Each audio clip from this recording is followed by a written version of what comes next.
नमस्ते, म चाहिँ सुभाष हिताङ। यो इट्स ड्रिमल्यान्ड युट्युब च्यानलमा चाहिँ पोडकास्ट हामीले यो सर्बियामा खोलेको छौँ।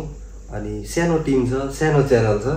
काम त धेरै कुरा गर्नु छ, धेरैजनालाई समेट्नु छ। अब हाम्रो कन्सेप्ट भनेको चाहिँ एउटा पोडकास्टको माध्यमबाट, एउटा बोलीको माध्यमबाट, एउटा कन्भर्सेसनको माध्यमबाट जे कुरा भोगेर अहिलेसम्म यहाँ आउनुभयो होइन, यो कुर्सीमा होइन, तपाईँ सर्बियामा भनौँ, सर्बियामा जहाँ यहाँ पुग्नुभयो, त्यो पुगाइ गरिरहेको क्रममा तपाईँले कस्तो कस्तो कुराहरू झेल्नुभयो, कतिपय कुराहरू अन्धकारका थिए होला, वा कतिपय कुराहरू उज्यालोको थियो होला, खुसीको पलहरू थियो होला, दुःखको पलहरू थियो होला, कति घटनाहरू भोग्दै आउनुभयो, त्यो बारेमा मात्रै हो।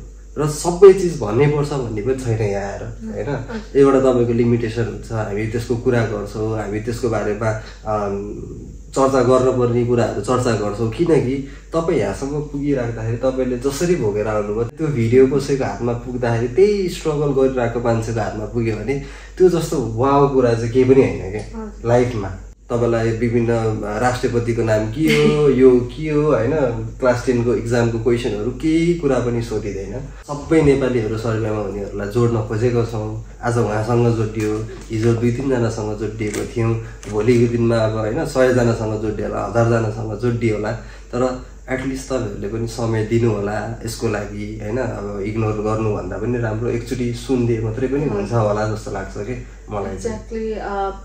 नेपालमा हामीले धेरै पोडकास्टहरू हेरेका छौँ होइन। त्यसमा हामीले हेर्ने भनेको कि त ठुल्ठुलो सेलिब्रिटी अथवा कोही टिकटकबाट भाइरल भएको इन्फ्लुएन्सरहरूको मात्रै भिडियो देखाएको छौँ। सो उहाँहरूले यो प्रयास गरिरहनु भएको छ हामी सबैजनालाई जोड्ने, हामी जस्तो नर्मल पिपुलको पनि स्टोरी आउँदो रहेछ। सो सबैजनाले यो फेक होइन, सबैजनाले इफ हजुरहरूलाई जबरजस्ती पनि होइन, इफ हजुरहरूलाई इच्छा छ भने तपाईँहरूले आफ्नो स्टोरी आएर सुनाउनु सक्नुहुन्छ। तपाईँहरूले दुःख भोगेको अरू भोलिका दिनमा कसैले भोग्नु नपरोस्, तपाईँहरूको एक्सपिरियन्सले गर्दा कसैलाई हेल्प हुन्छ भने वाइ नट।